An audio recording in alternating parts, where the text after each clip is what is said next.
நான் படம் பார்க்கல, இன்னும் இவங்க படத்தை பார்க்கல, பார்க்காமே பேசுவேன் நான் சொன்னேன். எப்படிங்கன்னு கேட்டாங்க. வந்து பாரு, பேசுவோம் பாரு அப்படின்னு சொல்கிறேன்.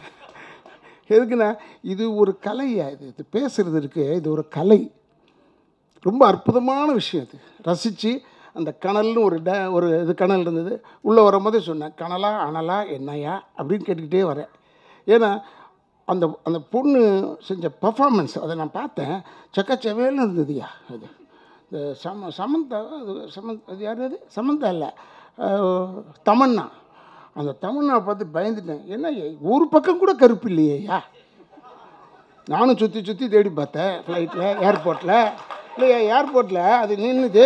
ஓ வணக்கம் சார் சொல்லி சுற்றி சுற்றி பார்க்குறேன், எங்கேயாவது ஒரு பக்கத்தில் கருப்பு இருக்காதா. அவ்வளோவும் வெள்ளையா, தலைமுடிதான் கலர் மாற்றிடுறாங்களே. அது எதுக்கு சொல்கிறேன்னா, இந்த பொண்ணு அவ்வளோ செக்கச்சவேல் வந்ததுயா. இந்த பொண்ணு கதாநாயகி. நான் நினச்சேன் ஏதோ கிளாமராக பண்ணியிருக்கும் போல இருக்கு அப்படின்றேன். வேற ஒரு எண்ணத்தில் வந்தேன். வந்து இதில் பார்த்தா பெரிய காவிய தலைவி மாதிரி செஞ்சுருக்காயா விஷயத்தை. எங்கள் சவுக்காரம்மா பார்த்துட்டு எவ்வளோ பயந்தேனோ அது மாதிரி ஆயிடுச்சு. இந்த ஒரு பாட்டு அது ஒரு 2-3 தான், அவ்வளோதான். சும்மா அப்படி டேஸ்ட்டை காமிச்சு விட்டு போயிட்டார் டைரக்டர். நீ மொத்தத்தில் படத்தை பாடுறான்னு சொல்லிட்டார் என்ன நம்மளை. இதெல்லாம் எதுக்கு சொல்கிறேன்னா, அதில் என்னடா நம்ம ஆள் வரலையே, இன்னும் ஸ்ரீதர் வரலையேன்னு நினச்சிக்கிட்டு இருந்தேன். வந்தார் ஒரு டான்ஸு, அவனை முடிஞ்சது கதை. வேர்க்க உருவிட்டுருவான் எல்லாரையும். அவர் ஆடுறதை பார்த்துட்டா அப்புறம் நம்ம டான்ஸே கற்றுக்க மாட்டோம். போதுண்டா சாமி, ஏன்னா இனிமேல் டான்ஸ் எல்லாம் வேணாம், ஏன்னா இவ்வளோ மூச்சு வாங்குற மாதிரிலாம் இருக்காதே. எப்படி தான் அந்த ஆடுறான் பாடுறான் எல்லாமே செய்கிறேன். அவன் ஒரு நல்ல நடிகர் இல்லைன்னு சொல்லலை. அவருடைய பொண்ணு கூட வந்திருக்காது, எம்பிபிஎஸ் படிக்குது இப்போன்னு சொன்னார். நல்லதாக போச்சு. ஏன்னா இப்போ தான் முதல் வருஷம், இன்னும் 4 வருஷம் முடியணும். முடிஞ்சால் அவங்க அப்பாக்கே அது வைத்தியம் பார்க்கறதுக்கு சரியாக இருக்கும். ஏன்னா அந்தளவுக்கு பெண்ட் எடுக்கிறான், கீழே போகிறாரு வராரு மேலே, யோ யோ யோ யோ யோ யோ ஒரு இடமா நின்று பாட மாட்டுறானையா இந்த ஆள் அப்படின்னு சொல்லுவேன். அது மாதிரி அற்புதமாக நான் ஒரு படம், அற்புதமான குரூப் இது. அவர் பாலா சொன்ன மாதிரி அற்புதமான குரூப் இது, யுனைடெட் குரூப் இது. இந்த குரூப் இப்படியே இருக்கணும். சினிமா தெரிஞ்சு வச்சுங்க, சினிமாவில் நுழைஞ்சிட்டிங்க, ஒற்றுமையாக இருக்க கற்றுக்குங்க. ஒற்றுமை வரவே வராது. அடுத்தவன் உட்காந்துட்டு ஆஃபீஸில் உட்காந்து கேட்பான், இந்த படம் ரிலீஸ் ஆச்சே, அது என்னாச்சு, போச்சுக்க, அப்பாடா. அப்புறம் அந்த படம் அதுவும் தெரில, அப்பாடா. அப்புறம் நம்ம படம் கொஞ்சம் பரவாயில்ல, இதுதான் அட்ரு ஃபெயிலியர். ஆக்சுவலாக இந்த பரவாயில்லன்னு சொல்கிற வார்த்தையிலே புரிஞ்சுக்கணும்.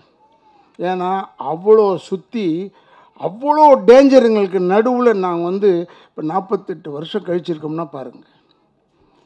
விளையாட்டு இல்லை, சும்மா சொல்லாதீங்க. இவர் எக்ஸ்பீரியன்ஸ் கமல்லாம் அவருடைய எக்ஸ்பீரியன்ஸுக்கு என்ன மாதிரி பாருங்களேன். இவ்வளோ யங்ஸ்டர்ஸ் வந்த டைமில் அவன் கொண்டாந்து அவன் படத்தை சொருவி நின்று இன்றைக்கி நம்பர் 1 கலெக்ஷனில் நிற்கிறானா இல்லையா?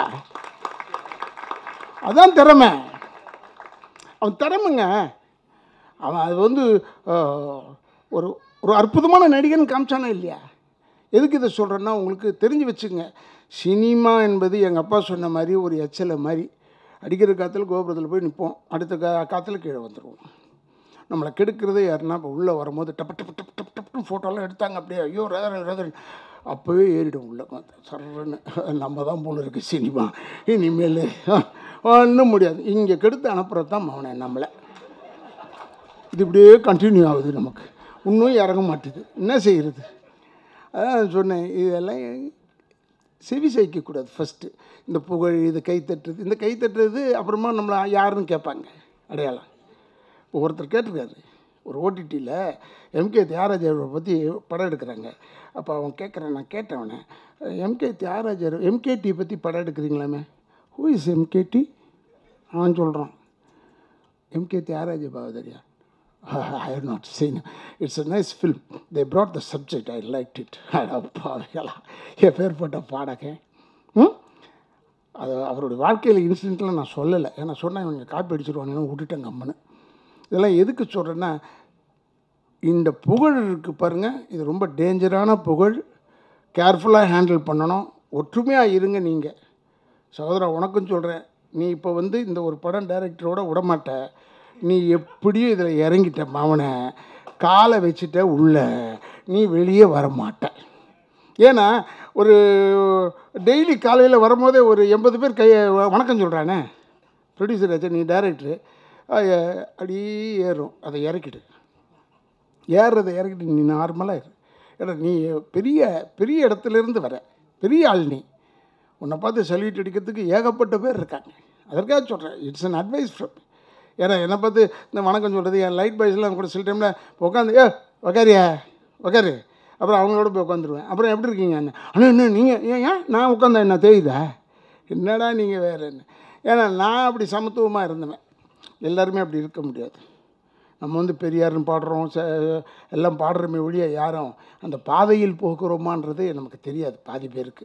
அதனால் சொல்கிறேன், நான் எப்போ பேசுனாலும் நான் எம்ஆர் ராதா மகன் மனசில் வச்சுக்கிட்டே தான் பேசுவேன். ஏன்னா அவர் அழகாக சொல்லுவார், யாரை வேணாலும் நம்பிடா டேய், சினிமாக்காரனை மட்டும் நம்பாதரா, அழகாக சொல்லுவார். என் வாழ்க்கையில் அப்படியே வச்சுருக்கேன். அதெல்லாம் எனக்கு தெரியும். பாடாக இருந்தால் கை தட்டுவான், இல்லைன்னா கால் தான் தட்டுவான். படம் நடிச்சுக்கிட்டே இருக்கணும், நீ இதில் இருந்துக்கிட்டே இருக்கணும், உழைப்பிக்கிட்டே இருக்கணும். அதனால் இது ரொம்ப டேஞ்சரான லைனு, கேர்ஃபுல்லாக இரு. நல்ல குடும்பம், உங்கள் குடும்பத்தில் எல்லோரும் வந்திருக்காங்கன்னு தெரியும். எல்லாருக்கும் என்னுடைய வாழ்த்துக்கள். வாங்க, பாருங்கள், ரசிங்க. ஆனால் தேட்டரோடு விட்டுருங்க நடிகர் நடிகைகள்லாம். அவங்கள வீடு வரைக்கும் கூப்பிட்டு போனீங்க, நாசமாக போய்டும் நாடு. இப்போவும் சொல்கிறேன், நான் சாபத்துக்கெல்லாம் உள்ள படத்தை பார்த்துட்டு அதோடு விட்டுருணும், அவ்வளோதான். கனல், நீ எடுத்துக்கிட்ட சப்ஜெக்ட் வெரி குட் சப்ஜெக்ட். எங்கேயோ இருக்கிற நீ போய் இந்த கீழே இருக்கிறவனை போய் படம் எடுக்கிறியே, அவங்கள வச்சுக்கிட்டு நிலைமையை, அந்த உன் மனசுக்காக இது டெஃபினட்டாக நல்லா ஓடும், சிறப்பாக ஓடும். இதை ஓட வைக்கிறது எல்லாம் உங்கள் கையில் தான் இருக்குது, எல்லாம் உங்கள்கிட்ட தான் இருக்குது. இந்த சனியை முடிச்ச செல்லு வந்ததுலேருந்து தான் தொல்லை சினிமாக்காரனுக்கு. அப்படியே படம் பார்த்துக்கிட்டே இருக்கும்போது அடிச்சுடுவான், not nice, don't come for this film, முடிஞ்சதுடா கதை. அவன் கதை ஓவர். ஒரு குடும்பத்தை கெடுக்கிறதுனா ஒரு செல்லு போதும். அதுக்காக சொல்கிறேன், பார்த்து பண்ணிக்கிங்க. தேட்டரில் ஓடலாம் சொல்கிறாங்க. இப்போ தேட்டர் கொஞ்சம் பரவாயில்லன்னு நம்ம சொன்னார் சகோதரர் ஸ்ரீதர் சொன்னார். அது பெரிய படமாக வந்தால் தான் நல்லா இருக்குன்னு சொன்னார். அதுலேயே நம்ம கீழே வந்துட்டேன். ஏன்னா நமக்கு பெரிய படம் எடுத்து பழக்கம் கிடையாது. கொடுத்து குஷ்டரோகி காலில் விழுந்த கதையில் அவங்ககிட்டலாம் நிற்கணும் நம்ம. அதெல்லாம் கிடையாது. நல்ல நடிக்கக்கூடியவங்க நல்ல கதையாக இருந்தால் எடுக்கலாம். ஓடுதுன்றது இப்போ இன்னொரு வாட்டி தெம்பு சொன்னார் அவர்.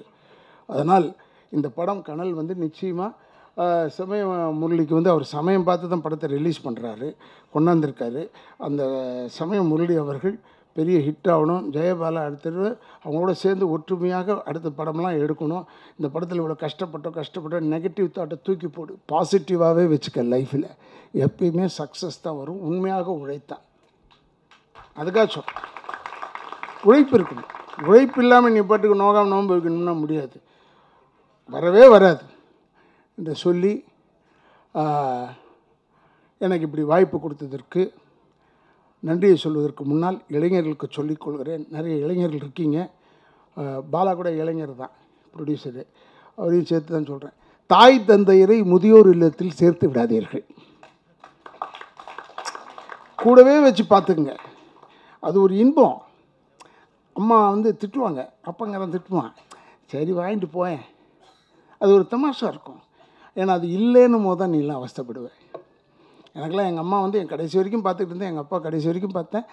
அவர் இல்லை, எங்கள் அம்மா இல்லை, நான் அனாதை இல்லை. இவ்வளோ பேர் இருக்கீங்களே, நான் அனாதை இல்லை. யாருமே இல்லாமல் இருந்தால் தான் அனாதை. நான் அனாதை இல்லை. இருந்தாலும் சொல்லிக்கொள்கிறேன், தாய் தந்தையரை முதியோர் இல்லத்தில் சேர்த்து விடாதீர்கள்.